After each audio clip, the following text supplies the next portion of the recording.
Love me, oui, love. Il sera question de ça dans la chronique qui va suivre avec Brigitte Fanny-Cohen, parce que quelques idées reçues ont la vie dure, notamment celle qui consiste à penser que faire l'amour quand on est cardiaque, c'est dangereux. Vous avez probablement déjà entendu ça.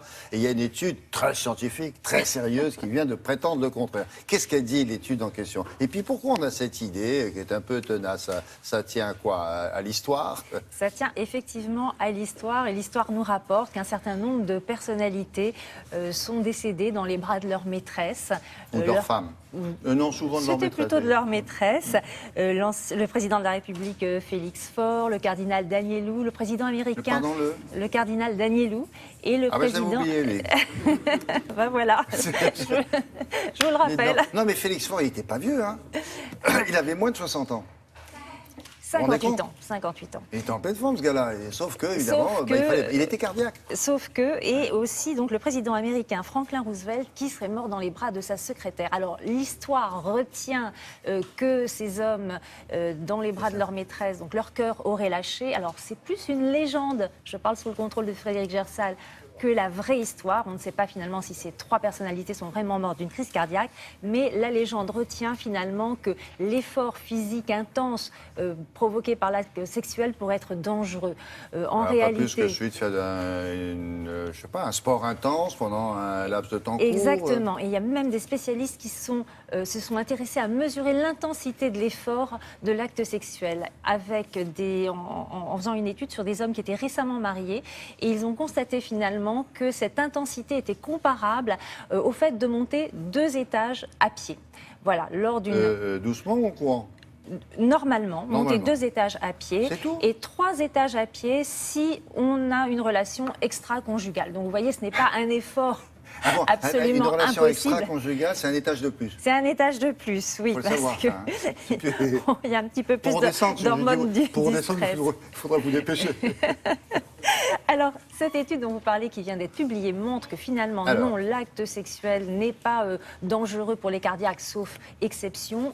Et même si la maladie cardiaque est stabilisée, si elle est équilibrée, eh bien, quand on a une activité sexuelle et qu'on est cardiaque, on reculerait finalement... Ah bon, c'est recommandé. C'est recommandé parce qu'on diminuerait de moitié le risque d'avoir d'autres événements cardiaques, d'autres troubles cardiovasculaires. Comment comprendre tout ça? Explication en images.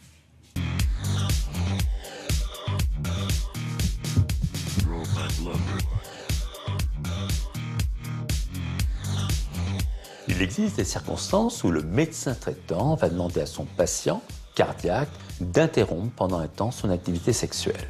Bon, il s'agit de périodes juste après un infarctus du myocarde, dans des angines de poitrine instables ou de grandes insuffisances cardiaques, par exemple. Le principe est simple, c'est un effort, l'activité sexuelle, qui est modéré. Ça correspond en moyenne à monter 2 étages. Donc, si le patient n'est pas en état de monter l'équivalent de 2 étages, il faut attendre qu'il soit rééquilibré au niveau médical pour reprendre une activité sexuelle.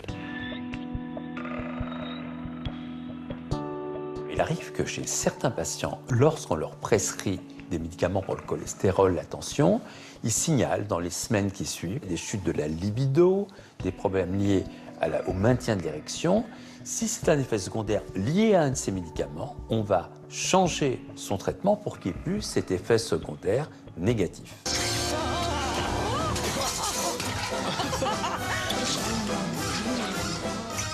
Il faut savoir aussi que les facteurs de risque cardiovasculaires qu'on connaît, c'est-à-dire le cholestérol, la tension, le diabète, le tabac, l'obésité, la sédentarité, sont aussi les facteurs de risque de la sexualité masculine. Donc on doit absolument modifier ces facteurs de risque pour être gagnant du côté du cœur et du côté de la sexualité. Quand le médecin traitant est d'accord, l'activité sexuelle est une bonne chose pour les patients cardiaques. Parce qu'on sait que l'activité sexuelle régulière permet de diminuer les facteurs de risque cardiovasculaire. C'est un petit peu d'effort, ce qui fait du bien, mais aussi ça libère des hormones du bonheur, des endorphines, et ça diminue le stress. Et on sait que le stress, c'est en lui-même un gros facteur de risque cardiovasculaire. Donc la sexualité est bonne pour la santé. Les études ont montré que quand on a 12 rapports sexuels par mois, on gagne 8 ans d'espérance de vie pour les hommes comme pour les femmes en bonne santé. Donc ça fait partie pour les cardiaques aussi de l'équilibre, d'avoir cette sexualité régulière qui permettra de vivre plus longtemps en excellente santé. Voilà, merci docteur. Cela dit, à propos de médecins, consultez quand même un médecin si vous avez Oui, eu parce que un problème ces cardiaque. questions, voilà, ces questions ne sont plus tabous. Et effectivement, donc, le médecin est là pour conseiller le patient cardiaque. Et il paraît que c'est souvent d'ailleurs la partenaire qui est beaucoup plus inquiète et qui est prête à renoncer à la sexualité C'est quand son calme-toi, mon patient chéri, est cardiaque. c'est ça, Et voilà, et donc le médecin va aussi rassurer la partenaire sur ces sujets. Voilà, ça. et puis si vous voulez en savoir un petit peu plus sur tous ces sujets, je vous conseille le livre du docteur Frédéric Salman, Prenez votre santé en main, et c'est aux éditions Albin Michel. Oui, oui. Calmez-vous, Édouard. Merci beaucoup. À plus tard.